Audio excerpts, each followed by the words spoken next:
Have you ever wanted or needed a hug? I have. And when you couldn't get it, you felt really sad?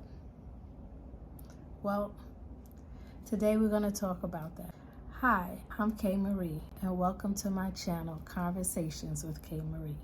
On my channel, I will be sharing what it's like to be a single and childless woman. I hope to build community among the single and childless and help us find ways of having joy and contentment despite the life we were given. Okay, so today's video is about human touch or the lack thereof. I want to share this term with you. It is called touch starvation. How many of you have ever heard of that? I'd never heard of it till most recently. One of my good girlfriends told me about it, and I've been very, very intrigued and wanted to find out more about it and its effects on singles. For singles, this need is a lot bigger than most people. Do you know why? Have you ever thought about this? I know my singles, you probably haven't thought of it, but try this tomorrow or today, depending on what time you're watching this video. When you go out, take note of every single time you are touched. By the end of the day, I want you to identify how many times you were touched. I've done the same thing, and many days, 0. Today was a day I did feel touch, human touch, and only because I went to get my nails done. But I'm gonna tell you something. This might sound weird, but some of you, even if you get touch on a regular basis, if you go get your hair done, your nails done, your feet done, whatever it is, when someone touches you, feels so good. But imagine what it feels like for singles, because we rarely get touched. I can go through a whole day and not have anyone touch me. So why am I bringing this up? Why is this even something I'm concerned about? Well, there are several reasons.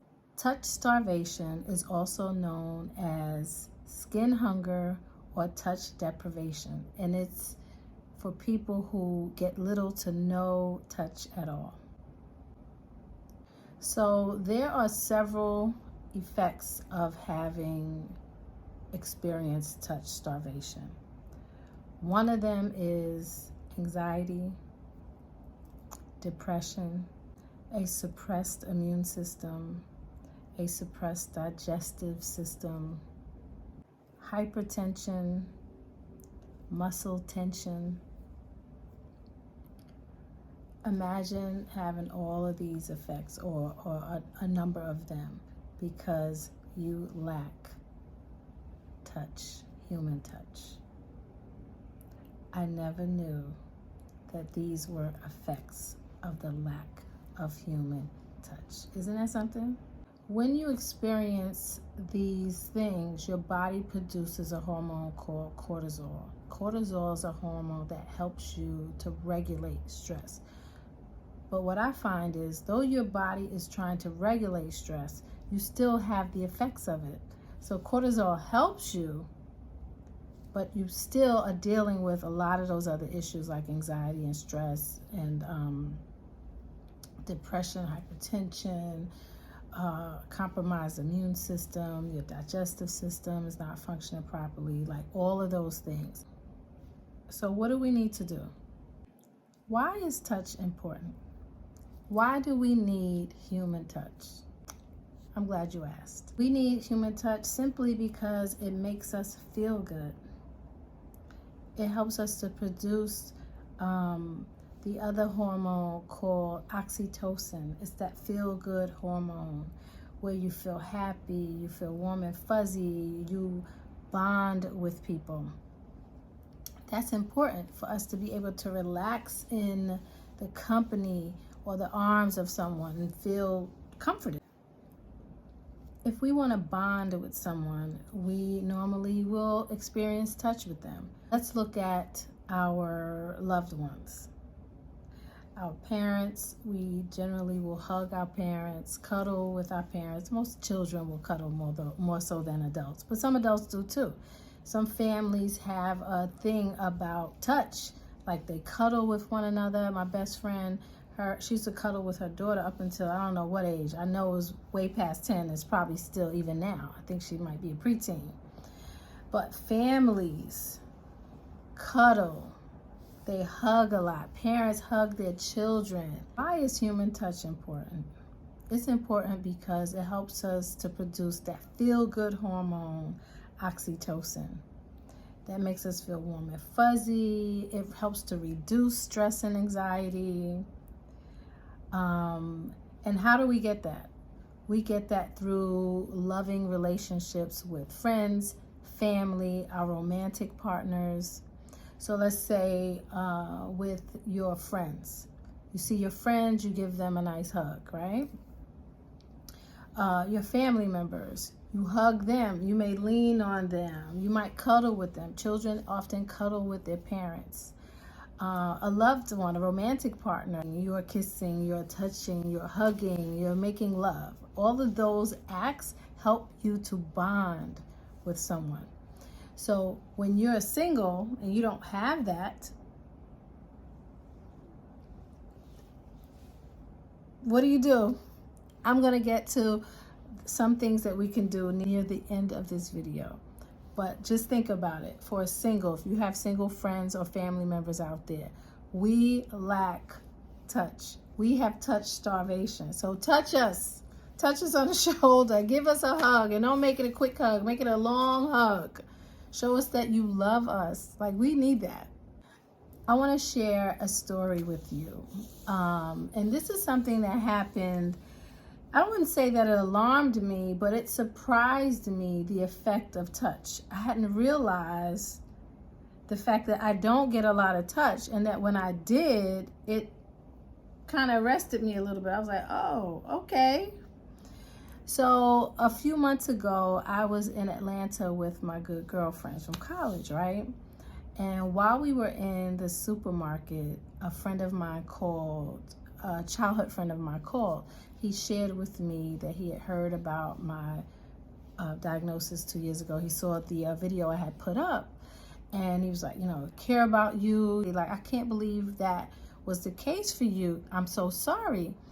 And to hear him from his heart speak to me the way that he did, it just touched me, and I began to sob. So we're standing in the supermarket, and I'm crying. And my good girlfriend, Wendy, shout out to Wendy, she came over to me and she just leaned on me. Like, I was standing this way, she stood facing this way, and she put her right shoulder on my left shoulder, and like her body was on me. She just leaned on me. She didn't say a word. And I stood there, and it like calmed me. It just felt warm. It just felt relaxing. It felt good. I'm like, oh my gosh, what is that? And then fast forward, another time we were all sitting in the living room that same weekend, and I'm a bag of wood. I cry very easily. I'm super duper emotional. We were sitting in the living room, and I don't remember why I started crying. I don't know, but Wendy was right next to me, and she just grabbed my arm, like held it. Didn't just put her hand there like, it's okay, no, she just held it. That strength and that grip did something to me.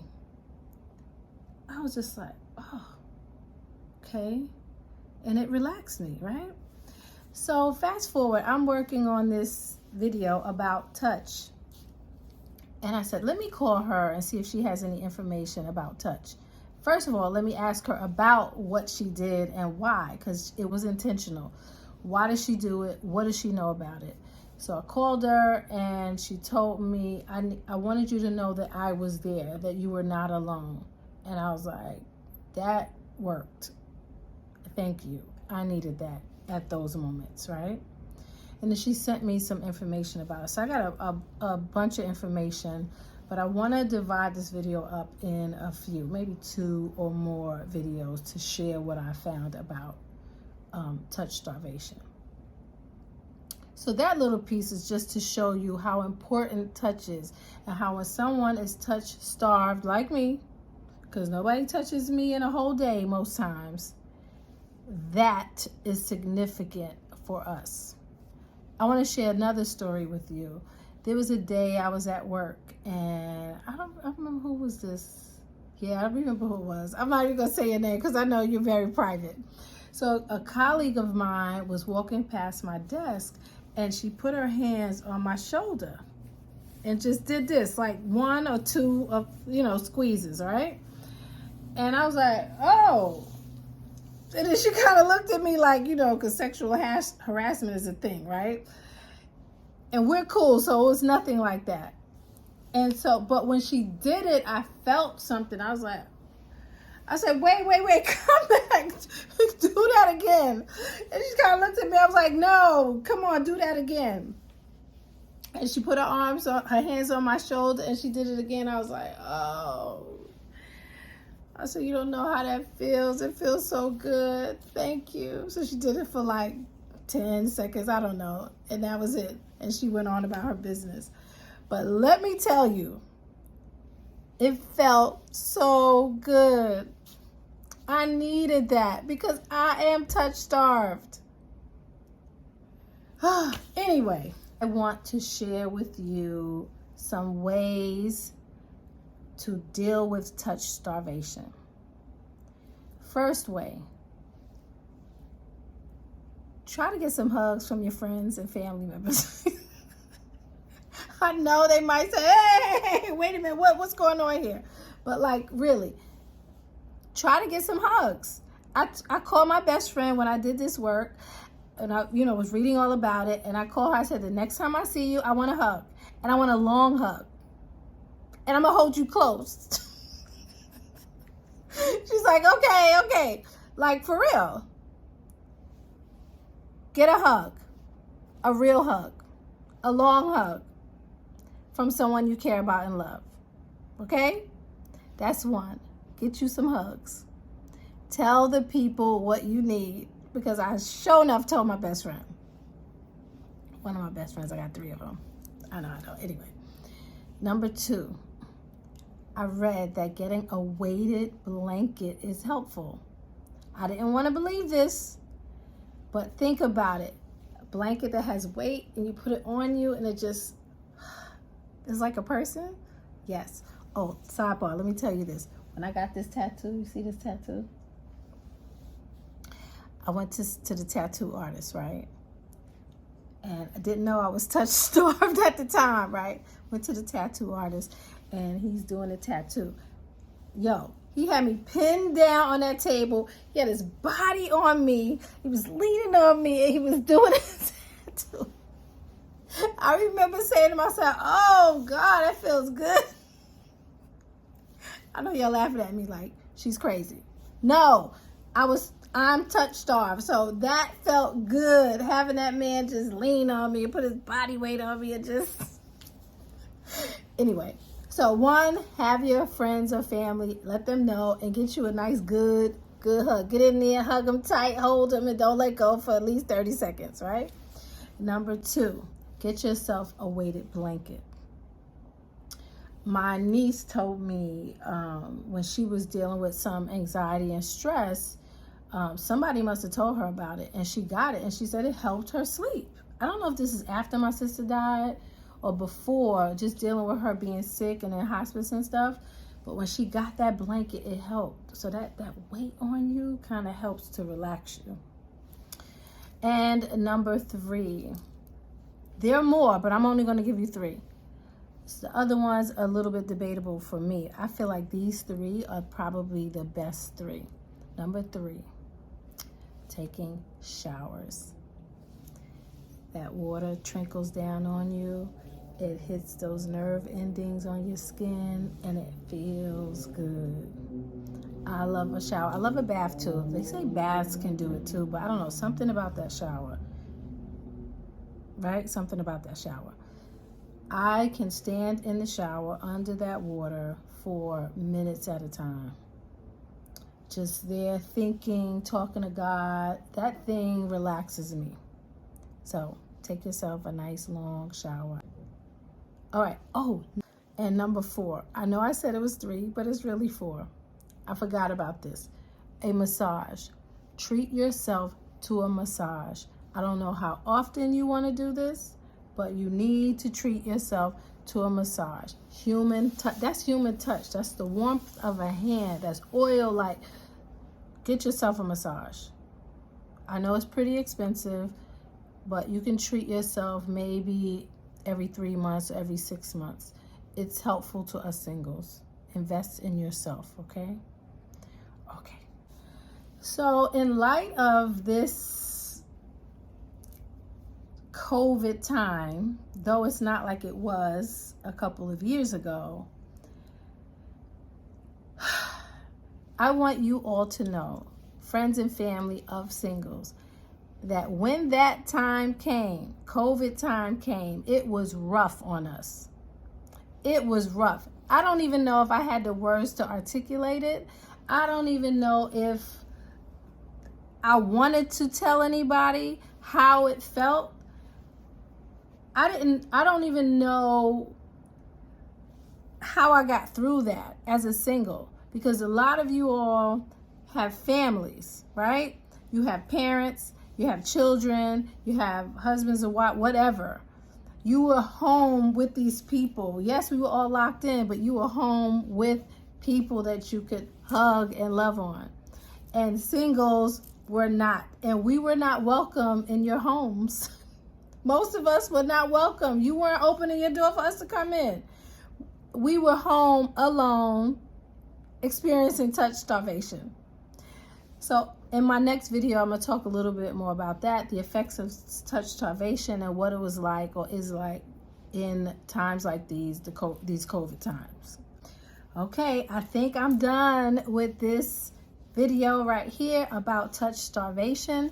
I'm going to come back and share a little bit more about touch in my subsequent videos. I think I'm going to do 2 more. Yeah. So thank you for watching. I hope that you will come back. Please forgive me for not coming on for the past month or so. A lot has been happening in my life and I'm trying to get my mind right. So you guys pray for me. But I am here for you and I'm not going away. I just may have to take some time because I do work a full-time job. I am becoming this content creator. However, I have a full-time. And when I get home, I'm tired. I don't know how you people do it. I don't even have a family, a husband, kids, and I can't manage my time. What is that about? What am I going to do when I get the husband? So I hope that was helpful to you, learning about touch starvation, the effects of it on the body, how getting touch helps you feel better, and ways to find touch when you can't get it from a loved one or friend or family. And lastly, ways to get a semblance of touch in your life to deal with that stress that you might be feeling, okay? I hope to see you next time, and I hope this video was of value to you. Please take a moment to like this video, share it with someone, put a comment in the comment section. Let me know what you think about it, and let me know if there's something else that you want me to discuss in one of my subsequent videos, okay? What else did I want to say? One last thing. What was it? I love you. I love you for being my subscriber, my viewer, and I wish you all the best. Yes, us singles are dealing with touch starvation, but we can be okay.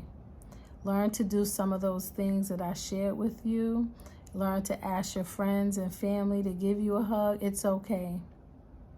And seek out touch that's welcome touch, not unwelcome touch. We're going to talk about that too. Welcome versus unwelcome touch, because that's a thing too. All right, take care. Bye, love.